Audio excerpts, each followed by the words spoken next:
gue bakal ngasih mereka saran untuk jadi organisatoris yang akademis gitu. Gimana tuh? Ya, jadilah mahasiswa yang idealis. Idealis itu dalam artian akademisnya bagus, organisatorisnya juga bagus gitu loh. Ya buat teman-teman mahasiswa baru mungkin yang belum mengenal organisasi yang ada di UIN itu ada banyak tingkatannya. Betul. Mulai dari tingkatan jurusan, tingkatan fakultas, hingga tingkatan universitas. Nah yang paling bawah itu apa? Jurusan. Iya, himpunan mahasiswa jurusan atau himpunan mahasiswa program studi, HMPS atau HMJ Ya. gitu. Terus di atasnya itu ada Dema Dewan Dema Eksekutif Mahasiswa fakultas. Nah, kalau kita di Tarbiyah Dema FITK ya kan. Ya. Terus untuk lembaga eksekutif atasnya lagi Ada Dema Universitas. Dema Universitas. Kemudian ada legislatifnya juga. Nah, legislatif itu apa deh? Legislatif tuh kayak kawan-kawan yang mengawasi gimana program kerja yang dilaksanakan oleh Dema gitu. Kayak SEMA ini ketika dia mau ngadain kegiatan, dia menjadi pengawas untuk kegiatan tersebut gitu loh. Iya, jadi SEMA itu kayak semacam lembaga perwakilan mahasiswa kan. Kalau di negara mungkin DPR-nya ya. Iya, bisa jadi bilang gitu. Nah begitu, jadi ya tetap juga ada SEMA F, ada SEMA U. Tapi SEMA HMJ nggak ada ya, SEMA jurusan nggak ada. Nggak ada, karena SEMA F itu udah mencakup semuanya sih dari fakultas yang maupun jurusan. Masuk SEMA F itu ya yang dipilih dari jurusan-jurusan juga. Keterwakilan dari jurusan-jurusan. Jadi mungkin masing-masing jurusan itu diwakilkan oleh 2, 3, 4 mahasiswa sampai didapat kursi yang sama di kumpulan SEMA FITK itu. Begitupun di SEMA universitas. Betul. Nah, dari pengalaman lu nih sebagai organisatoris dan akademis di UIN Jakarta, organisasi mana aja yang pernah lu alami, yang pernah lu masukin? Yang pernah gue ikutin mungkin ya. Di Intra. Kalau Intra, alhamdulillah gue udah mulai bergabung di HMJ itu di 2017. Kan kita masuk 2016 akhir kan. September kita masuk. Kemudian 2017 semester 2 gue ikut. Waktu itu di kepengurusan Kafadlur HMJ PAI. Kemudian setelah di HMJ gue ikut ke Dema. Sebelumnya bukannya Bang Teguh ya? Bang Fadlur kita masih maba kan? Oh iya, maaf. Di kepengurusannya Bang Teguh. Karena kalau pertama kali ikut kepanitiaan di kepanitiaannya Bang Fadlur gitu ya. Kalau untuk kepengurusan di kepengurusnya Bang Teguh dengan Bang Alif waktu itu 2017. Setelah HMJ ikut ke Dema di bagian penelitian dan pengembangan Litbang. Kemudian setelah Dema balik lagi ke HMJ. Cuman beda posisi gitu. Jadi jabatan puncaknya lah. Iyalah. Ya karena ternyata lebih enak di HMJ ya. Gimana enaknya? Enaknya ya kita lebih dekat dengan kawan-kawan satu jurusan, kemudian fokusnya kepada memajukan jurusan, bikin kegiatan-kegiatan juga ngeramein jurusan gitu.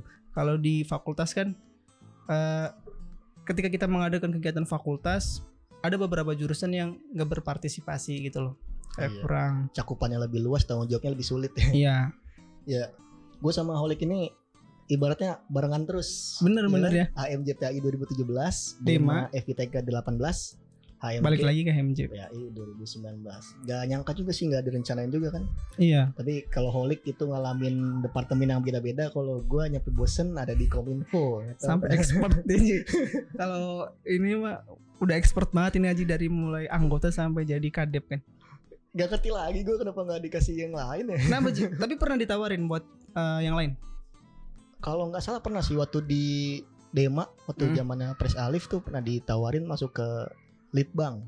Oh bareng gue nanti harusnya. Iya, kalau nggak Litbang apa sih yang pendidikan itu? Iya ada. Ya dulu di situ. Cuma ternyata pas dilihat situasi udahlah Kominfo aja gitu kan. Karena takutnya, karena ya mungkin tujuan teman-teman ngajak gue buat masuk situ karena pengen lihat gue di Kominfo gitu. Betul. Bahkan di saat kepemimpinan Presholic di HMJ ditarik lagi gue di Kominfo. Ngapa ya? Karena memang skill lu dibutuhkan Ji.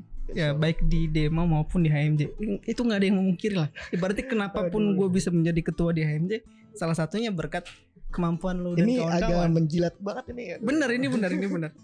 Karena apa ya, kalau teman-teman khususnya mahasiswa baru nanti kalau misalnya ada pemira atau pemilihan ya, untuk pemilihan ketua itu ramai banget.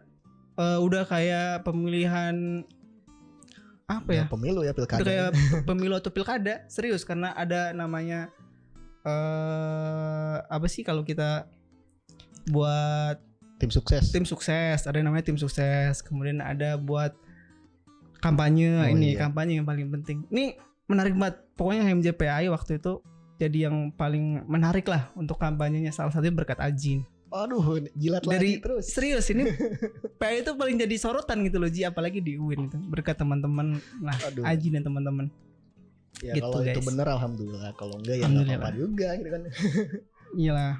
Tapi kan pengalaman lu ini organisasi itu kata gue salah satu yang bagus lah, yang terbaik lah. Mau dari aktif loh, dari semester 1 semester 2 udah ikut HMJ. Kalau gue juga dulu masuk organisasi karena gue rasa ini balas dendam gue, karena di MAN gue tuh apatis banget sama yang begituan. Karena gue tuh males ngurusin sesuatu, nggak ikut OSIS, nggak ikut MPK, nggak ikut ekskul, malah ya kalau di sekarang udah UKM namanya. Udah UKM sekarang. Nggak, sekarang UKM kan namanya di kampus itu. Oh no, kamu kirain waktu di enggak lah. Ini UKM mahasiswa. Ada ya? Oke. Ya, gue gak aktif di situ. Nah, di situ gue ngerasain adanya perbedaan, terutama nih di saat gue kagak aktif di MAN. Udah lulus ya lulus aja. Iya. Gak ada kesan tertentu dari sesuatu yang lain gitu. Sedangkan teman-teman gue yang ikut aktif di organisasi terkadang masih punya kenalan nyampe ke atas sampai ke bawah. Itu yang gak gue dapetin di MAN gitu loh. Makanya pas di sini gue ngerasa paling enggak gue nggak kuliah doang, ya paling nggak gue bisa ada sesuatu yang bisa gue berikan atau sesuatu yang gue dapatkan. Walaupun prinsip organisasi kita jangan berpikirkan apa yang kita dapatkan dulu kan, kita harus apa yang bisa kita berikan ke organisasi itu, dengan sendirinya pasti akan datang juga. Nah di sini juga pengalaman itu juga gue merasa ya udah gue ikut organisasi, siapa tahu gue bisa bikin manfaat lah ya, nggak tahu besar apa kecilnya, barulah gue join. Pas di Dema juga begitu, kebetulan kita satu Dema, HMJ juga, udah begitu aja. Seru sih tapi itu seru. Emang kalau mahasiswa ini, kalau waktu mahasiswa baru kan itu masa-masanya pada penasaran bener-bener banyak yang langsung nanya, Kak gimana pengen jadi HMJ, waduh gitu. Atau waktu gue masih aktif di Dema waktu itu kan banyak lah untuk kawan-kawan dari angkatan 2018 gitu, mungkin banyak yang kenal gimana pengen jadi gimana kalau mau masuk Dema gitu loh. Masuk baru gitu. Ya gue sedikit gue jelasin ada alurnya gimana bisa masuk Dema gitu. Enggak serta-merta masuk baru bisa masuk Dema gitu. Benar-benar. Gimana tuh? Ya harus ikut kepanitiaan dulu misalnya. Kalau untuk Dema kan lebih spesifik ya, untuk semesternya itu 3 ke atas kan. Semester 3 ke atas gitu. Dan harus lama berarti kalau untuk ikut Dema. Pun biasanya yang ikut Dema itu kawan-kawan yang aktif di HMJ. Biasanya, tapi enggak semuanya. Kan kalau misalnya di HMJ mungkin dari semester 1 atau 2 itu udah boleh ikut. Nanti kan biasanya di awal kepengurusan tuh ada open recruitment. Di situ kalian bisa ikutin seleksinya. Nanti kalau udah ikut seleksinya, nanti tim pengurus yang baru ini akan menyeleksi lah ya. Sampai beberapa nama final disebutkan. Biasanya berapa orang tuh? Satu rombongan pengurus. Kalau untuk periode gua itu paling banyak itu ada yang sampai 70. Wow, iya. Kalau untuk PAI beda-beda ya. Kalau untuk gue kemarin 60-an, sekitar 60-an. Oh, ya begitu. Karena banyak yang minat buat ikut. Benar. Bisa kayak begitu. Kalau di Dema pun sebenarnya prosedurnya tuh sama aja, seleksi juga. Cuma yang pertama yang membedakan dari semester dulu, semester 3 ke atas baru bisa daftar seleksi. Dan masalah kuota kan tentunya lebih banyak sedikit, tapi yang minat juga sama-sama banyak, lebih banyak, kan? Jauh lebih banyak. Karena kan yang ikut kan dari masing-masing jurusan ngeluarin tuh. Katakan kalau misalnya satu jurusan 15 orang yang mau ikut kali 12 kan udah 13 atau 12 sih. Ya pokoknya banyak lah ya.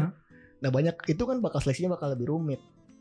Nah biasanya buat beberapa pengurus itu kan ngelihat dari ini ternyata dia udah pernah ikut, dia udah pernah ikut HMJ, atau ternyata dia pernah ikut kepanitiaan.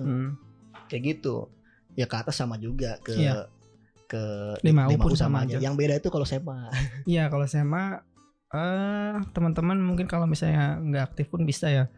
Sebelumnya. Dan itu juga, tapi dari masing-masing jurusan itu kalau kemarin itu cuma 3 orang sih. Oh iya benar. Dari PAI 3 orang. Tapi prosedurnya beda. Kalau Beda. misalnya HMJ, DEMA, FDMAU, prosedurnya kan gampang nih. Kita cuma ikut open recruitment, nanti diseleksi. Yang nyeleksi pun orang-orang, kawan-kawan ini, pengurus barunya BPH-nya. Kalau SEMA itu mau SEMA F, SEMA U itu susah karena Dipilih kalian harus langsung. bikin kampanye dulu. Betul, ini yang seru sih kalau untuk Kalian SEMA. harus bikin kampanye dulu ala-ala caleg kan, ya kan? Bikin poster muka-muka kalian gitu, sampai nanti teman-teman satu jurusan itu Tahu. milih nama kalian. Biasanya tuh kan calonnya itu apa sih 5 apa 6 lah ya? Iya. Sekitar segitu 5 apa 6 per jurusan, yang kepilih tuh cuma 3. Nah ya udah, masing-masing satu orang itu bakal berebut Suara, berebut kursi di situ. Ya kayak DPR lah ya. seru banget ya pokoknya.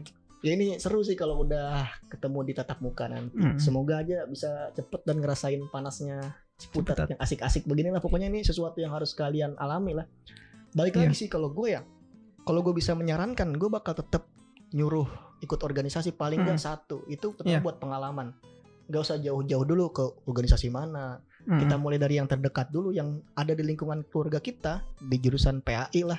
HMJ PAI, nanti kalian tahu. Paling enggak yang bisa kalian dapetin bagaimana cara kenal sama dosen, bagaimana bikin acara yang mungkin bermanfaat buat teman-teman semua. Kan ada banyak tuh di organisasi HMJ kan. Jadi sebenarnya kalau untuk acara-acara di jurusan pun banyak yang terinspirasi dari acara-acara kawan-kawan di sekolah sebelumnya. Iya benar. Iya kan, kalau misalnya apalagi anak-anak yang lulusan pondok gitu. Anak-anak pondok itu biasanya di pondoknya kreatif tuh bikin acara. Makanya diadaptasi dari situ, dimodifikasi sedikit lah gimana caranya biar bisa masuk di perguruan tinggi. Karena bukan karena terbebani oleh ini ya, bukan karena terbebani oleh mata kuliahnya gitu. Cuman gue kayak tertarik ke jurusan lain karena